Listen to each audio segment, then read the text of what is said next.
끌어당김을 잘 하고 싶다면 두려움 기반이 아니라 사랑을 기반으로 원하는 현실을 상상해야 합니다. 이 말이 지금은 잘 이해가 안 되시더라도 이 영상이 끝날 때쯤에는 다 이해가 되실 거예요. 하지만 끌어당김이 어렵고 잘 안 되는 사람은 우리가 원래 근원의식이었다는 사실을 잊고 살아가기 때문입니다. 우리가 원래 하나인 사랑 그 자체인 존재에서 왔다는 걸 잊고 살아가는 우리 에고는 나는 부족하다. 나는 저걸 얻어야만 완전해진다. 내 밖에서 얻을 수 있는 무언가가 나를 행복하게 해줄 거다. 이러한 결핍에서 기반된 에너지로 계속해서 끌어당김을 시도하지만 당연히 실패하게 됩니다. 하지만 우리가 근원의식에서 분리된 존재라는 것을 진심으로 자각하게 된다면 어떨까요? 그때부터는 우리는 더 이상 내 밖에 있는 무언가를 얻기 위해서 끌어당김을 하지 않아요. 대신 나는 원래부터 완전한 존재였고 이 현실은 그 무한한 가능성을 체험하고 경험하는 무대다. 이런 깊은 신뢰 그리고 여유로움, 평화로움을 바탕으로 창조자의 입장에서 에너지를 쏘게 됩니다. 그러니까 부족하기 때문에 얻으려는 끌어당김이 아니라 충만하기 때문에 펼쳐내는 끌어당김으로 바뀌는 겁니다. 이걸 깨닫기 전에는요, 나는 이걸 꼭 가져야만 해 라는 조급함, 집착 이런 걸로 끌어당김을 막 시도해요. 그리고 집착을 내려놓아야 돼. 그래, 집착을 내려놓으랬어. 이러면서 노력을 하지만 이 노력 자체도 재밌게도 애쓰는 에너지일 뿐이에요. 하지만 우리가 근원의식, 하나의 사랑 그 자체라는 사실을 깨닫고 나면 이 세상은 내가 선택한 경험일 뿐이다. 이런 생각으로 여유 그리고 기대감을 가지게 돼요. 사랑을 외부에서 구하지 않고요. 내가 외부 현실을 창조하고 있다라는 확신을 가지게 되고요. 어떤 경험이 닥쳐도 그 안에 의미가 있다라는 신뢰를 바탕으로 더 안정적인 에너지를 갖게 됩니다. 이 안정적인 에너지 안에서 우리는 원하는 것을 마음껏 끌어당길 수 있습니다. 끌어당긴다기보다 내 안에 있는 걸 그냥 세상에 마음대로 펼쳐낸다고 생각하시면 좋을 것 같아요. 그림을 엄청 잘 그리는 사람이 내가 원하는 걸 그냥 종이 위에다가 마음껏 그릴 수 있는 거랑 비슷해요. 이 변화는 끌어당김의 어떤 테크닉, 기술을 넘어서서 에너지 상태 자체를 바꾸게 돼요. 그리고 그 에너지 상태가 좋은 현실을 만들어내는 주파수죠. 내가 근원에서 분리된 한 조각이 영혼이고 이 현실은 그냥 체험을 위해서 온 공간이라는 자각. 이것은 끌어당김을 두려움 기반에서 사랑 기반으로 전환시킵니다. 그리고 우리가 진짜로 원하는 삶을 더욱 유연하고 조화롭게 창조하게 합니다. 자, 그러면 더 쉬운 이해를 위해서 처음부터 설명할게요. 우리가 근원에서 왔다는 말은 또 뭐고, 그러면 이원성의 세계, 그리고 에고는 또 뭘까요? 우리 영혼은 사실 하나밖에 없는 근원에서 나왔어요. 이게 무슨 뜻일까요? 영성 공부를 하다 보면 신, 우주의식, 근원, 절대적 사랑, 무조건적인 사랑 이런 이름으로 불리는 하나의 의식적인 에너지가 모든 존재의 출발점이라고 해요. 무슨 이름이든 좋아요. 어떤 사람은 신이라고 부르고 어떤 사람은 사랑이라고 부르고 어떤 사람은 참나, 어떤 사람은 우주, 우주의식, 근원의식 여러 가지 이름으로 불려요. 하지만 무슨 이름이든 상관이 없어요. 왜냐하면 이름 붙일 수 없는 것 그 자체니까요. 하지만 저는 영상에서 어쩔 수 없이 언어로 설명해야 되기 때문에 근원이라는 이름으로 불러볼게요. 이 근원은 시간도 공간도 개별성도 없고 그저 존재예요. 그리고 사랑 그 자체예요. 좋은 것도 없고 나쁜 것도 없고 그냥 사랑. 너도 없고 나도 없고 그냥 하나의 영혼. 그 근원에서 우리 영혼은 분화된 한 조각으로 이 세상에 옵니다. 그러니까 우리 모두는 원래 사랑이고 전체이고 아주 완벽한 존재예요. 하지만 우리가 물질 세계에서 이 몸 껍데기를 입고 오면서 그걸 잊게 돼요. 그걸 잊어버리는 건 우리가 물질 세계에 올 때의 규칙 같은 거예요. 그리고 그걸 잊어버려야 진짜 처음부터 깨달을 수 있어요. 물질 세계에 온 목적이 그거기 때문이에요. 그렇다면 왜 우리는 하나임, 그리고 아주 완벽한 사랑 그 자체인데 굳이 분리되어서 이 세상의 몸 껍데기를 입고 태어나기를 선택했을까요? 왜냐하면 반대되는 개념 속에서 배움과 성장 그리고 재미있는 경험을 하기 위해서예요. 반대되는 경험이 있어야 재미가 있어요. 우리 영혼은 이 재미있는 경험을 선택했어요.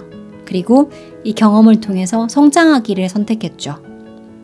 우리 근원에 있을 때 우리는 무조건적인 사랑 그 자체라고 했죠. 근데 웃긴 게 무조건적인 사랑 안에서 사랑이 뭔지 알 수가 없어요. 이해를 돕기 위해서 아주 깊은 심해 속에서만 평생 살아온 물고기가 있다고 생각해 볼까요? 이 물고기는 나는 지금 물 안에 있어 라는 사실을 인식할 수 있을까요? 없어요. 왜냐하면 물이 아닌 것, 물 밖에 있는 세계를 경험해 보지 못했거든요. 하지만 물 밖을 가끔씩 드나들 수 있는 물고기, 예를 들면 거북이나 돌고래, 고래 이런 친구들은 어떨까요? 물 밖의 세계를 경험해 봤기 때문에 물 안에 있을 때도 나는 지금 물 안에 있어 라는 걸 경험할 수 있겠죠. 알 수 있겠죠. 아까 말한 심해에서만 오랫동안 살았던 물고기를 잠깐 물 밖으로 꺼내볼까요? 그러면 그 물고기는 너무나도 고통스럽지만 여기는 물 밖이다 라는 걸 온몸으로 뼈저리게 알게 될 거예요. 그 물고기를 불쌍하니까 얼른 다시 물에 집어넣어줘요. 그러면 그때부터 이 물고기는 평생 동안 몰랐던 하나를 알게 됩니다. 난 지금 물 안이야. 그리고 나는 물 안에 있어서 편안하고 행복해.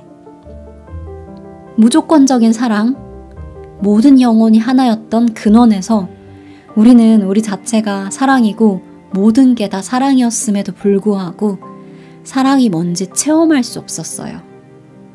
그래서 그걸 체험하기 위해서 사랑도 있고 동시에 사랑 아닌 것도 있는 이 땅에 태어나기로 선택했어요.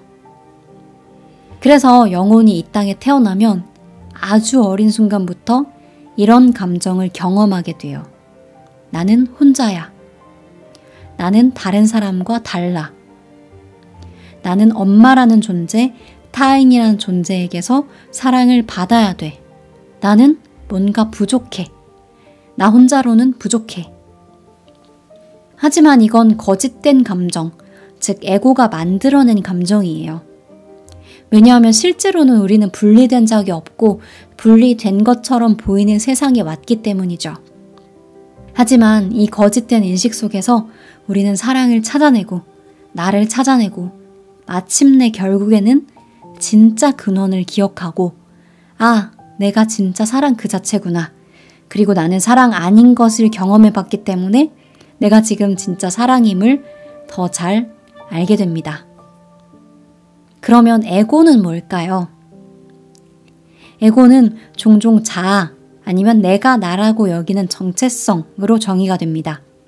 아까도 말했듯이 영혼은 무한하고 경계가 하나도 없는 하나인 존재지만 우리가 이 물질 세계에 온 이상 규칙이 그래요. 이 세계의 규칙은 게임 속의 규칙이 있듯이 나와 너를 구분해야만 생존이 가능한 세상이에요. 그래서 나는 이 몸에 속해 있고 저것은 너의 몸이고 너는 너의 몸에 속해 있다. 이것은 내 물건이고 저것은 네 물건이다. 이건 내가 맞고 저건 네가 틀렸다. 이렇게 구분하기 시작하죠. 이렇게 구분하지 않으면 현실, 이 땅이라는 세계에서 살아남기 어려워요.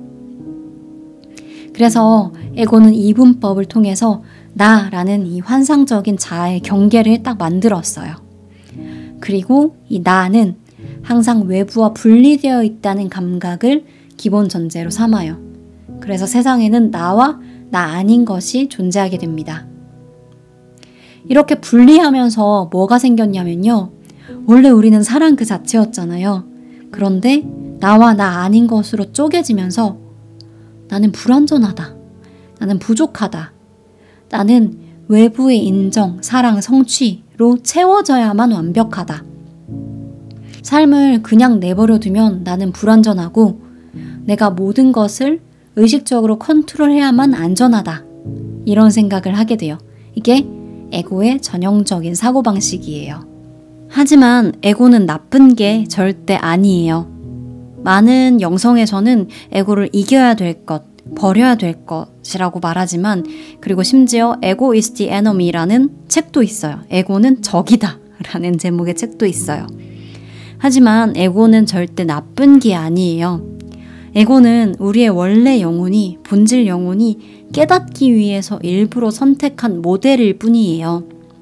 그리고 에고는 이 땅에서 살아가기 위한 필수 도구예요. 그러니까 완전히 버릴 수도 없죠. 에고가 없으면 우리는 물리적인 정체성도 없고 자아도 없고 제일 중요한 이 땅에 와서 하고자 했던 경험도 할 수 없어요. 그러니까 우리는 경험을 위해서 일부러 에고를 선택하고 만들어낸 거예요. 그러니까 더 깊은 깨달음을 위해서 잠시 입은 옷에 불과한 거죠. 그러면 왜 에고가 깨달음에 방해가 된다고 생각하는 걸까요? 진짜 문제는 에고 존재 그 자체가 아니라 에고에 동일시되는 거예요. 내가 곧 이 두려움이다. 내가 곧 이 욕심이다. 내가 곧 이 외로움이다 라고 착각할 때 우리는 본질을 잊게 됩니다. 그러면 우리는 어떻게 이 분리감을 넘어설 수 있을까요? 첫 번째로 에고와 싸워서 없애려고 하지 않고 이 에고를 관찰하는 거예요. 이 에고가 생각해내는, 착각해내는 분리감도 관찰하는 거예요. 아, 내가 지금 인정받고 싶어 하는구나. 아, 내가 지금 외로움을 느끼는 건 내 안에 에고가 분리감을 만들어냈고 그것 때문에 두려워서 그런 거구나. 이렇게 관찰하는 순간에 우리는 이미 에고 너머에 있는 참나의 시선에서 바라보고 있는 거예요. 이런 생각들이 그때그때 떠올리기 어렵다면 사랑과 연결되는 경험을 통해서 이 분리감이라는 허상을 체험적으로 넘어가는 거예요. 명상이 될 수도 있겠고요. 자연과 함께하는 시간이 될 수도 있겠고요. 좋아하는 일에 깊이 몰입하는 것도 사랑과 연결되는 경험이 될 수 있어요. 예를 들면 무아지경으로 춤을 춘다거나 무아지경으로 노래를 한다거나 아니면 정말 힘든 운동으로 현실 감각을 잠깐 놓아버린다거나 이런 것들이 있을 수 있겠죠. 또 아주 무조건적인 사랑을 주고받는 관계도 좋아요. 이런 경험 안에서 우리는 잠깐이라도 나와 너는 다르지 않다. 나와 너가 연결되어 있다. 나는 자연과 분리되어 있는 게 아니라 자연과 그리고 이 세상과 하나이다 라는 걸 몸으로 느낄 수 있어요. 이게 바로 에고라는 감옥을 넘어서는 경험이에요. 정리하자면 에고는 이 3차원 세계에서 나를 보호하기 위해서 분리된 나를 만듭니다. 이 분리감은 3차원 세계에서의 생존에는 필요했지만 우리 영혼의 진실을 가리기도 합니다. 그래서 우리는 에고를 없애는 게 아니라 오히려 에고를 더 잘 알므로써 자유로워질 수 있어요. 그리고 이 분리감은 문제가 아니라 우리가 진짜 계획한 거예요. 우리는 종종 이렇게 생각해요. 왜 나는 사랑받지 못했을까? 왜 내 인생은 이렇게 외롭고 아플까? 왜 내 인생은 내 맘대로 안 풀릴까? 하지만 이걸 문제라고 인식하는 건 에고의 관점이에요. 하지만 우리 진짜 영혼의 관점에서 보면 이건 고장난 게 아니라 문제가 된 게 아니라 설계한 거예요. 사랑이 부족한 게 아니고요. 이 사랑이 부족한 상태에서 사랑을 자각하려고 이 3차원 세계에 온 거예요. 우리의 여정은요, 사랑으로 돌아가는 게 아니에요. 사랑으로 돌아가려면 사랑이 아닌 거잖아요. 근데 우리는 이미 사랑 안에 있어요. 그러니까 우리는 우리가 사랑 그 자체였다는 걸 기억해내는 거예요. 여러분은 한 번도 사랑이 아니었던 적이 없고 한 번도 사랑에서 멀어진 적이 없어요. 근데 내가 사랑 그 자체라는 걸 까먹었을 뿐이에요. 우리는 어딘가로 자꾸 돌아가야 된다고 생각하고 문제가 있어서 해결해야 된다고 생각하지만 돌아갈 곳이 있는 게 아니에요. 항상 그곳, 사랑, 근원 그 자체에 있었고 다만 우리의 머리가 그것을 잠깐 잊은 것뿐이에요. 그리고 이 삶은 그 잊혀진 것을 고통 속에서, 타인과의 관계 속에서, 나 자신을 이해하는 과정 속에서 하나씩 하나씩 기억해내는 과정입니다. 예를 들어서 이런 순간들이 있어요. 어떤 사람을 막 미워하다가 문득 저 사람 참 불쌍하다. 나도 똑같았구나 하고 눈물이 나는 순간이 있어요. 아무것도 가진 것이 없는데도 그냥 가만히 앉아있을 때 왠지 마음이 평화로워지고 아 감사하다 이런 생각이 들 때, 자연을 바라보다가 내가 여기에 있는 것만으로 충분하다 라는 감각이 올 때, 이게 바로 내 본질이 사랑이라는 것을 잠시 기억한 순간이에요. 저는 그래서 이 기억과 조금 자주 맞닿기 위해서 일부러 자연을 찾아가기도 해요. 자, 정리를 해볼게요. 우리 영혼은 하나의 근원에서 왔어요. 그리고 그 하나의 근원은 본질은 사랑이에요. 지금 이 유튜브를 시청하고 계신 여러분도, 저도, 제가 미워했던 누군가, 여러분이 미워했던 누군가, 여러분이 사랑했던 누군가, 이 모두가 사실은 하나밖에 없는 근원에서 조금씩 분리되어서 인간이라는 껍데기를 입고 서로 깨달음을 도와주고 있는 존재들이에요. 우리가 분리감을 느끼고 에고라는 껍데기를 입은 것도 실제로 분리되어서가 아니라 배움을 위해서 설정한 시스템의 설정이에요. 이 설정 속에서 사랑을 찾아나가는 여정을 하다 보면 결국에 근원으로 돌아가서 사랑은 나였구나. 나와 너는 다르지 않구나. 우리 모두는 하나였구나. 이 사실을, 진실을 마주하게 됩니다. 내가 일부러 이 세계를 만들어서 선택한 경험일 뿐이라는 것을 알게 될 때, 2, 3차원 세계가 사실은 나의 계획이었음을 알게 될 때, 내가 외부 현실을 창조하고 있다는 깊은 믿음이 생기고 결국에는 모든 것을 사랑의 에너지 속에서 끌어당기고 창조해낼 수 있는 것입니다.